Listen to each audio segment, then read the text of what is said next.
Ahoj Števko, tak môj postreh k náplastiam Superpeč. V sobotu som sa zastavil u teba, mal som pred sebou 1300 kilometrovú cestu. Nalepil si mi náplasť Victory na posilnenie výkonu a pozornosti a stability. No a jednoducho urobil som potom tých 1300 km, trvalo mi to od rána prakticky od 4. do 8. do večera, o 8. večer som bol doma. No tá cesta bola úplne iná ako mnohé cesty predtým. No, absolvujem ročne neviem koľkokrát, ale ja som naozaj nemal problém absolútne so žiadnou pozornosťou, s výkonom. Ja som sa dokázal sústrediť prakticky celých 14 hodín na šoferovanie. Dorazil som veľmi dobre, ako som povedal o 8. večer.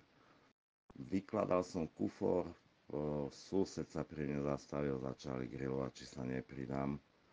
No, pridal som sa, sedeli sme do rána do 3.